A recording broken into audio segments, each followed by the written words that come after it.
Good evening to all my dear students.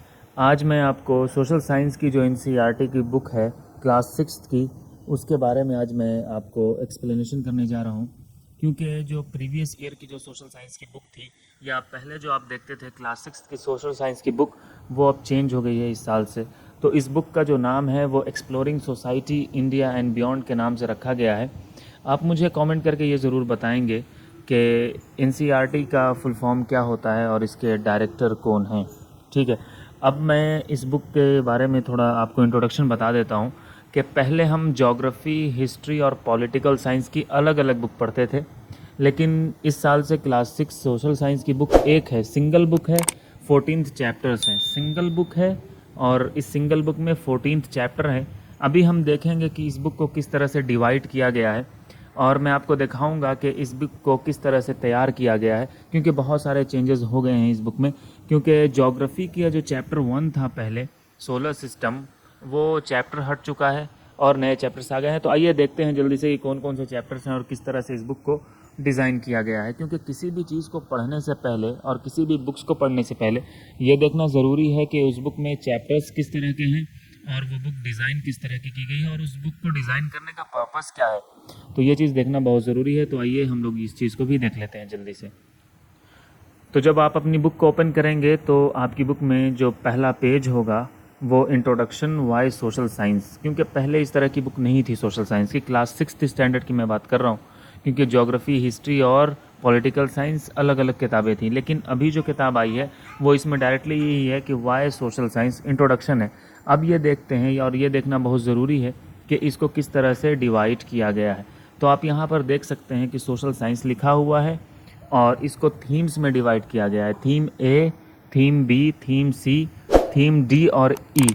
मैं आपको theme wise दिखा दूंगा कि किस क्या है ये थीम और असल इस थीम का मतलब क्या है। असल में थीम ए जो है, India and the world, land and the people, ये थीम ए है, ये ज्योग्राफी है थीम ए।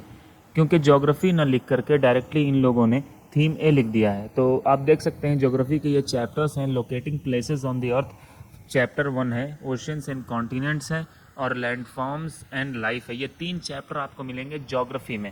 इसी तरह से थीम बी है, थीम बी को भी इन लोगों ने तीन चैप्टर्स में डिवाइड कर दिया है। Timeline and sources of history, India that is Bharat and the beginnings of Indian civilization, ये तीन चैप्टर्स आपको हिस्ट्री के मिलेंगे। लेकिन आप एक बात याद रखिए कि जो पुरानी बुक्स जो हुआ करती थी एनसीईआरटी की, जिसमें अलग अलग बुक्स थी, हिस्ट्री, ज्योग्राफी और पॉलिटिकल साइंस, तो चैप्टर्स तो चेंज हैं, नेम तो उसके चेंज है, लेकिन जो कंटेंट है वो ज़्यादा कंटेंट दिया हुआ है। इसमें कंटेंट भी ज़्यादा है और इसमें एचडी पिक्चर्स वगैरह हैं, ताकि बच्चे जब इसको पढ़ेंगे आप लोग तो काफ़ी आप लोगों को इंटरेस्ट आएगा और मज़ा भी आएगा। तो इसी को देखते हुए इस बुक को लॉन्च किया गया है और इस बुक को प्रिंट किया गया है। थीम सी में हम लोग देख लेते हैं कि थीम सी में क्या क्या है। तो आप देख लीजिए यहाँ पर थीम सी और थीम डी। थीम सी कोई सब्जेक्ट नहीं है, क्योंकि हमारी कंट्री मल्टी कल्चरल कंट्री है, इसलिए थीम सी को एक कल्चरल हेरिटेज और ट्रेडिशंस के लिए इंडियाज़ कल्चर रूट एक चैप्टर है, यूनिटी इन डाइवर्सिटी और मेनी इन द वन।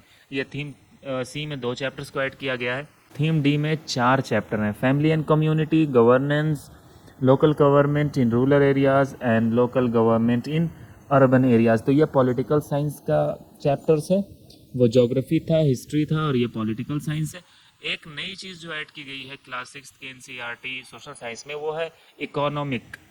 ये आप लोगों को समझाने की कोशिश की जाएगी कि इकोनॉमी क्या होती है, कैसे मनी, पैसा बनता है, कैपिटल कैसे बनता है, जो बेसिक सी एजुकेशन जो होती है वो समझाने की कोशिश की जाएगी। इसमें सिर्फ दो चैप्टर्स हैं, economic activities around us, transportation है, फैक्ट्रीज़ हैं, एग्रीकल्चर है, बिज़नेस है, ये सारी चीज़ें कैसे वर्क करती हैं ये इसमें बताया जाएगा।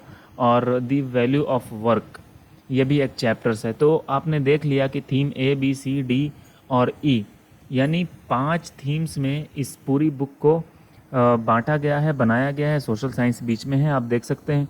और इस 5 थीम में टोटल 14 चैप्टर्स हैं, टोटल 14 चैप्टर्स हैं। तो आपको टेंशन लेने की ज़रूरत नहीं है एग्ज़ाम में कि मुझे हिस्ट्री से पढ़ना है, ज्योग्राफी से पढ़ना है, और पॉलिटिकल साइंस से पढ़ना है, बल्कि आपको सिर्फ 14 चैप्टर्स पढ़ने हैं, आपको एग्ज़ाम देने हैं और एग्ज़ाम आप क्लियर कर लेंगे। जो टर्म 1 अभी होगा आपका, उसमें 7th चैप्टर आएंगे, उसके बाद टर्म 2 में 7th चैप्टर आएंगे। कुछ स्कूल्स में 7 से 6 और 5 चैप्टर्स हो सकते हैं, उसमें कोई परेशानी नहीं है, लेकिन हाफ चैप्टर्स आते हैं टर्म 1 में और टर्म 2 में हाफ चैप्टर्स आते हैं। मैं क्या करूँगा कि मैं चैप्टर बाय चैप्टर, यानी कि थीम ए में लोकेटिंग प्लेसेस ऑन द अर्थ है, चैप्टर 1 ओशियंस एंड कॉन्टिनेंट्स है, लैंडफॉर्म्स एंड लाइफ है। तो मैं चैप्टर वाइज हर चीज़ को एक्सप्लेन करूँगा, चैप्टर वाइज और टॉपिक वाइज, ताकि आप लोगों को समझने में आसानी हो। आज की इस वीडियो में मैंने सिर्फ ये बताया है कि सोशल साइंस की बुक जो न्यू डिज़ाइन की गई है और न्यू जो लॉन्च की गई है, हम तक जो पहुँची है, और बहुत सारे स्टूडेंट्स अभी इसको पढ़ रहे होंगे, बहुत सारे स्कूलों में ये शुरू भी हो गई होगी। तो इसमें मैं यही बताने की कोशिश कर रहा हूँ कि ये किस तरह से डिज़ाइन की गई है और इसका फ़ायदा क्या है। तो हम लोग चैप्टर 1 से शुरुआत करेंगे। थीम ए का चैप्टर 1 जो कि ज्योग्राफी सब्जेक्ट का है, लोकेटिंग प्लेसेस ऑन द अर्थ।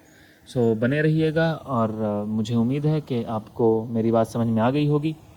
तो मिलते हैं अब आपको दूसरी वीडियो में chapter 1 locating places on the earth के साथ। तब तक के लिए अपना ख्याल रखिएगा। Take care, bye bye.